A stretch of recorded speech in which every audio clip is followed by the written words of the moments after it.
Hello, I'm back. Today is August 22nd, 2023. Just another running update. So I'm still not really running. Last week I did run a couple of times while holding on the treadmill the entire time, the handles on the treadmill. Um, and interestingly, it didn't hurt while running because I basically it's like, I'm running at like 30% of my weight or something, like not much. But afterwards, my hip was feeling sore, so I haven't run since Thursday. And my left arm was super sore. I think it's not that strong. I'm right dominant, so I think my right arm is stronger than my left one, and so my left arm just wasn't, you know, ready for that type of challenge of holding onto the treadmill continuously for 2 or 3 miles. But anyway, I haven't done that since Thursday because of the soreness in my hip afterwards. So I'm just trying to do all the, like, strengthen all the muscles and everything while not hurting the hip. So I feel like it's just like one thing, but if I condition everything else, once that one thing heals, then I'm okay. So I'm doing like the step mill, the escalator machine, the Stairmaster, spin bike, and elliptical. And when I use elliptical, I actually lift my feet off the pedals to simulate running more. And that's what I did in 2019 when I trained almost exclusively on the elliptical. Interestingly enough, it was for the same reason. It was left hip pain in the front. And weirdly, the day of the race, the pain had gone away. So weird, because like just a few days before that, the pain was there. But anyway, at that time when I trained on the elliptical, I lifted my feet off the pedals, but just barely. So anyone watching me could not tell that my feet were really, I doubt they could tell that I was lifting my feet off. Whereas now in the last couple of days, I've been doing a much more exaggerated motion where my knees are going higher up and my heel is going higher up. So you can tell if you're watching me that I'm actually lifting my feet up and it looks more like running. And it doesn't hurt my hip at all, like crazy. I mean, not even a little bit. So I'm hoping that that'll condition me better than it did in 2019.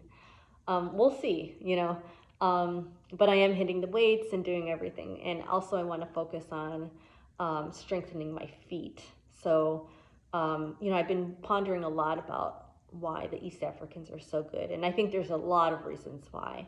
But, some of these runners who are so ridiculously good, they're like so young. They're like in their low to mid 20s.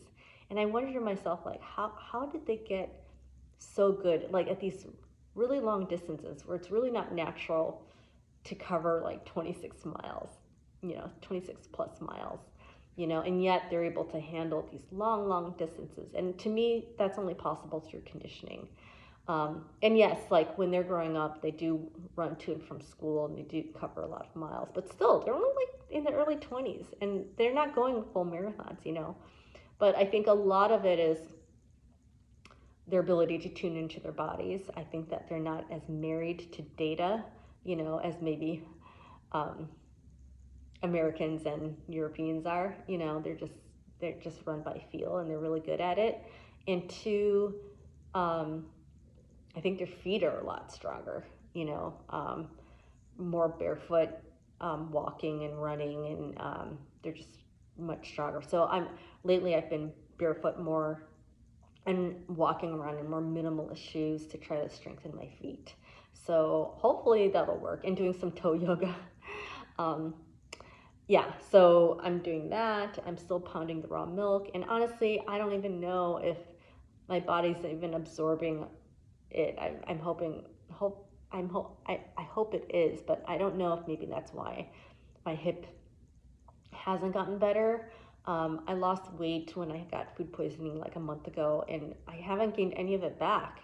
And after dinner and when I wake up in the morning, my stomach is actually still a little bit queasy. It's not totally feeling okay. Even now, like while recording this video, my stomach doesn't feel quite right. And I think I might need to see a doctor or something because it's been over a month. And, you know, I'm eating a lot, actually. I definitely have my appetite back. It doesn't hurt to eat, but I do have some queasiness at night and in the morning. Um, Less so during the day, but I think maybe it's just from being busy with work and all that. And I'm just kind of distracted. Um, but yeah, like, it's strange that I'm eating like so much more than I did when I was sick, and I haven't gained any of my weight back. So, um, yeah, it's a little concerning, and hopefully I can get my body to absorb all these nutrients. Another supplement I've started to take actually is Glynac. It's like, oh, I forgot the names, but it's two. It's like glycerine or something like that, and NAC. And combined, it's Glynac, and it's supposed to be really good for longevity and stuff. And I started taking both about a week ago, and actually my ankle feels pretty good. So I don't know if it's just a coincidence or not. But by the way, I'm going to show you what it looks like now.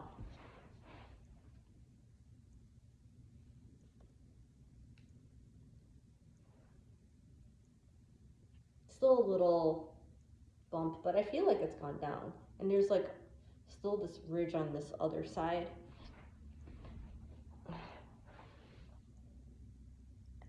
Yeah, like here.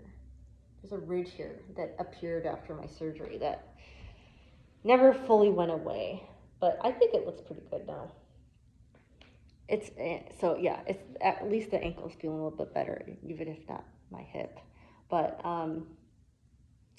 yeah, so that's kind of annoying that I haven't really gained back all my weight. Like I just want to feel strong and healthy, you know. And right now I'm like kind of really a little emaciated. I miss like the fat on my face.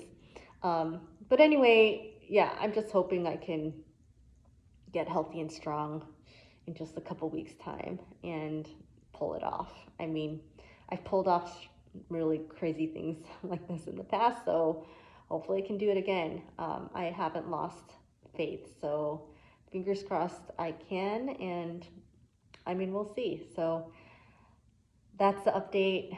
Hope you're well. Until next time, take care. I'll see you next time. Bye.